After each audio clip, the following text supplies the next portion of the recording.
Hey guys, good morning. Welcome back to my new video. तो आज के video में मैं आपको बताऊंगी और डिस्कस करूंगी क्योंकि आप लोगों को बहुत सारे डाउट थे इससे रिलेटेड कि एक स्टाफ नर्स का या बीएससी नर्सिंग के बाद क्या हम लोग का काम रहता है, हम लोग का जॉब क्या रहता है, हमारा क्या रोल होता है, हम लोग पेशेंट का केयर कैसे करते हैं एंड बहुत सारा आप लोगों में क्वेश्चन था। तो ये सारे डाउट्स को मैं आज क्लियर करूँगी। फर्स्ट ऑफ ऑल कि स्टाफ नर्स और जो नर्सिंग ऑफिसर होता है उसमें डिफरेंसेस क्या है। ये दोनों ही सेम ही होता है, कुछ डिफरेंसेस नहीं है। बस जो स्टाफ नर्स है उसको थोड़ा सा मॉडिफाई चेंज करके एक नर्सिंग ऑफिसर का नाम दे दिया गया है।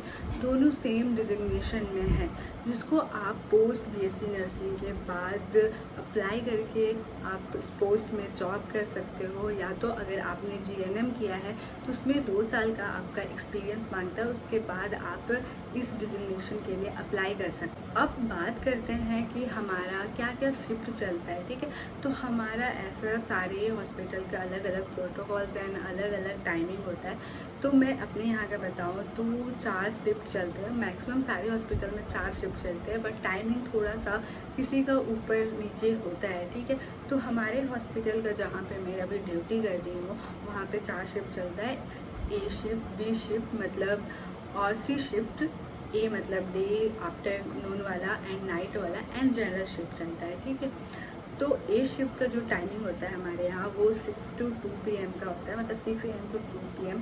एंड बी शिफ्ट का जो होता है इवनिंग शिफ्ट वो 2 PM to 10 PM तक का होता है। एंड जो नाइट शिफ्ट हमारा स्टार्ट होता है जिसे शिफ्ट हम लोग बोलते हैं वो 10 PM to 6 AM तक चलता है। ठीक है, और अगर जनरल शिफ्ट का बात करें कि जनरल शिफ्ट का टाइमिंग क्या है, वो आपका मॉर्निंग का 8:30 AM से 1:30 PM एंड फिर इवनिंग में 4:30 to 7 PM। ये हमारा ए बी सी और जनरल शिफ्ट है इन लोग का टाइम। मेनली जो वार्ड ड्यूटी कर रहे हो तो उनके 3 ही शिफ्ट ड्यूटी लगती है, ए बी और सी शिफ्ट। और जनरल शिफ्ट ये हो गया अगर कोई ओपीडी में जिसका पोस्टिंग है, कोई डॉक्टर को असिस्ट कर रहा है या डॉक्टर के साथ वहाँ पे ड्यूटी में है, या कोई ऐसा डिपार्टमेंट है जहाँ पे जनरल शिफ्ट का ज़रूरत होता है, वही लोगों का जनरल शिफ्ट ड्यूटी चलता है। बाकी हर वार्ड में आपका 3 शिफ्ट ड्यूटी चलता है। वहाँ पे बस एक हमारी जो इंचार्ज होती है ऑल ओवर वार्ड की, उनका जनरल शिफ्ट ड्यूटी रहता है। अब बात करते हैं कि क्या काम रहता है एक नर्सिंग ऑफिसर का, एक या नर्सिंग स्टाफ का। ठीक है,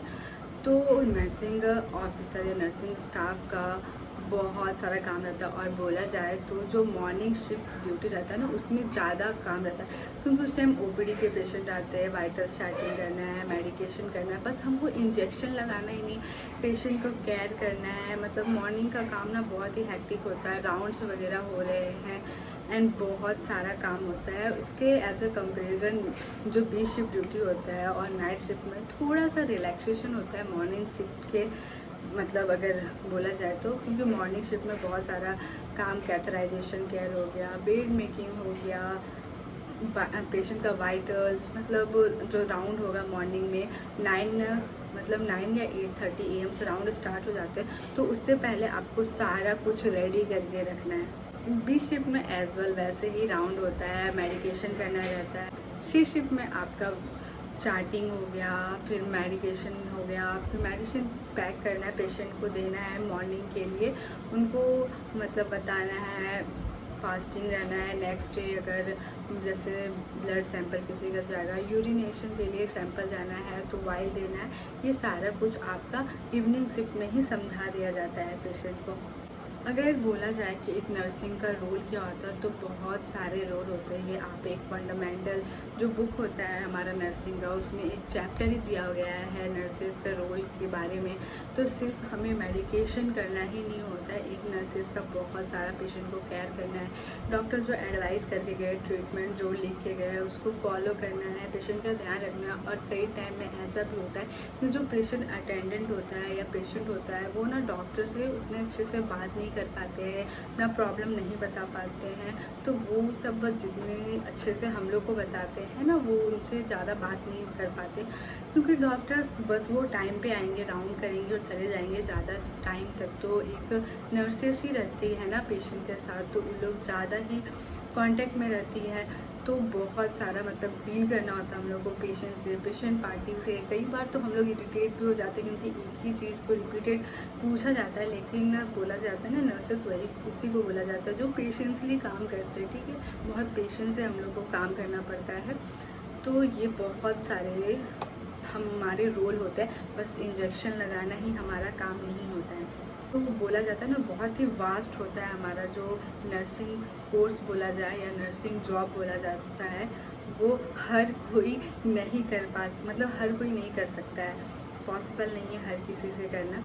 और जैसे हमारा शिफ्ट, जैसे नाइट शिफ्ट ड्यूटी रहता है ना, वो हमारा मंथ में मतलब 7 to 8 डेज़ का मतलब नाइट रहता है। बाकी आपका मॉर्निंग और इवनिंग शिफ्ट का चलेगा। बाकी 1 वीक जो होता है मैक्सिमम हम लोग का 7 डेज़ का नाइट शिफ्ट ड्यूटी पड़ता है।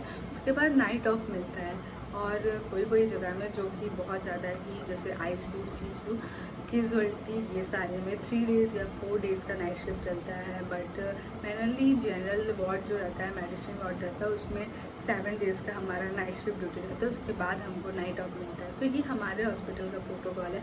बाकी बहुत सारे हॉस्पिटल्स में 3 डेज़ या 4 डेज़ में ही नाइट ऑफ मिल जाता है। मतलब उन लोगों को मंथ में 2 बार रोटेट होकर उन लोगों का ड्यूटी आता है नाइट शिफ्ट। एंड बहुत किसी ने ये भी पूछा था कि आप लोग मैनेज कैसे करते हो अपना जो शेड्यूल होता है नाइट शिफ्ट ड्यूटी में। तो कई बार एक रियल फैक्ट बताएं तो बहुत बार ये होता है कि जैसे नाइट शिफ्ट ड्यूटी करके हमें आदत हो जाता है नाइट जगने का। उसके बाद हमारा इवनिंग शिफ्ट पड़ता है, मतलब 2 बजे वाला शिफ्ट ड्यूटी स्टार्ट होता है। तो उस टाइम भी ना आदत रहता है ना, लेट नाइट हो जाता है, नींद नहीं आता रात में, फिर दिन में सोने का आदत होता है। तो जैसे ये शेड्यूल ठीक होता है धीरे धीरे, वैसे ही हमारा दोबारा नाइट शिफ्ट ड्यूटी आ जाती है। तो थोड़ा मैनेज करने में कभी कभी बहुत ज़्यादा दिक्कत होता है क्योंकि नाइट का नींद और डे का नींद सेम नहीं होता। कभी कभी तो इरिटेशन भी लगता है क्योंकि अच्छे से नींद पूरा नहीं हो पाता हमारा। तो ऐसा शेड्यूल रहता है हम लोग का, थोड़ा सा दिक्कत तो होता है बट मैनेज हो जाता है। तो आई होप आपको समझ में आ गया होगा कि BSc नर्सिंग के बाद जो हमारा जॉब होता है स्टाफ नर्स का या नर्सिंग ऑफिसर का, उसका क्या काम होता है, क्या शिफ्ट ड्यूटी होता है, हमारा क्या रोल होता है एंड कितने आवर्स का ड्यूटी होता है। ये सारा कुछ आपको समझ में आ गया होगा। मिलते हैं नेक्स्ट वीडियो में, तब तक के लिए बाय बाय।